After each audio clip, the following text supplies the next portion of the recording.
Saudara-saudariku yang terkasih dalam Kristus, pada hari Minggu ini kita mendengarkan perumpamaan tentang lalang dan gandum. Perumpamaan ini tampaknya cukup sederhana.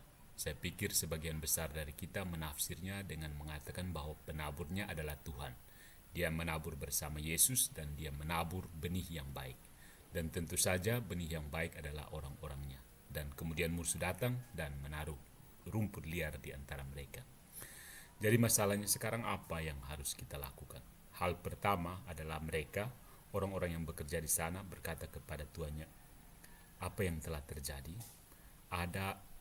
Anda menanam benih dan tidak ada apa-apa selain gulma yang muncul.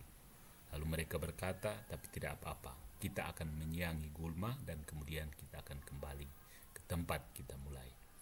Tetapi Tuan panen, dia yang benar itu berkata, jangan, karena mereka ditanam sangat berdekatan. Dan jenis gulma ini adalah gulma yang mirip dengan gandum. Dan kamu bisa saja mulai mencabut semua gandum yang baik bersama dengan rumput liar yang tumbuh.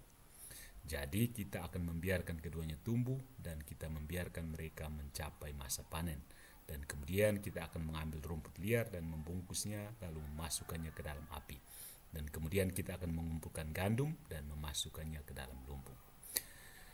Penafsiran ini biasanya berarti bahwa di dunia kita ini ada orang yang baik dan ada orang yang jahat. Ada rumput liar dan ada gandum. Gandum adalah semua orang yang baik, berkelakuan baik, menjadi bagian dari apa yang kita inginkan, menjadi bagian dari pemilik ladangnya. Dan orang jahat tentu saja adalah rumput yang liar. Sebagian besar dari kita berharap bahwa kita berada di antara gandum daripada rumput liar ketika saat penghakiman tiba. Ini solusi yang sangat sederhana, tapi solusi yang sederhana ini sangat buruk karena tampaknya mengucilkan orang-orang yang ada di gereja. Mereka sangat baik dan mereka mewakili yang terbaik dalam ibadat dan keagamaan kita. Dan tentu saja orang jahat, kita semua tahu orang jahat ini, mereka memakai pakaian hitam-hitam. Di dalam film-film Amerika di masa lalu ketika saya masih kecil, saya bisa selalu membedakan orang baik dari orang jahat, tokoh yang baik dari tokoh yang jahat, koboi yang baik dari koboi yang jahat. Karena biasanya koboi yang jahat selalu memakai topi hitam, mukanya ada coreng-coreng, mudah sekali dikenali. Sedangkan koboi yang baik selalu memakai topi putih dan sangat mudah dibedakan dari yang baik dan yang buruk. Dan sayangnya kita punya kebiasaan ini sampai sekarang. Kita lakukan pada semua lapisan masyarakat. Teman kita adalah orang baik dan orang yang mengancam apa yang kita yakini adalah orang jahat. Kita masuk ke dunia yang tampaknya sangat jelas bahwa kita bisa mengenali orang baik dari orang jahat. Orang baik itu mencintai kita, orang jahat membenci kita. Orang baik tidak pernah memanfaatkan kita, tetapi orang jahat selalu melakukannya. Orang baik yang kita percayai, orang jahat tidak bisa kita percayai.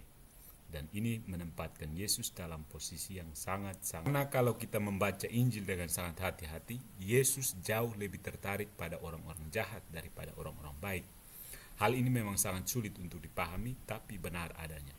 Salah satu contoh, gembala yang baik. Dia meninggalkan 100 ekor domba di puncak bukit untuk pergi mencari satu domba yang hilang entah kemana. Dan dia melakukan apa saja untuk mengembalikan domba itu. Dan gembala yang malang itu berlari menuruni bukit dan masuk lembah dan akhirnya dia membawa kembali, meletakkannya di pundaknya. Lalu apa yang dilakukan gembala itu? Mengadakan pesta kecil. Kisah terkenal lainnya adalah wanita malang yang ditempatkan di hadapannya. Dia dituduh berzina dan Musa mengatakan para pezina, tentu saja hanya para wanita, harus dieksekusi. Dan Yesus mengatakan hal yang sederhana. Dia berkata, itulah yang dikatakan hukum. Dia tidak punya dosa sama sekali, dia yang melempar batu pertama.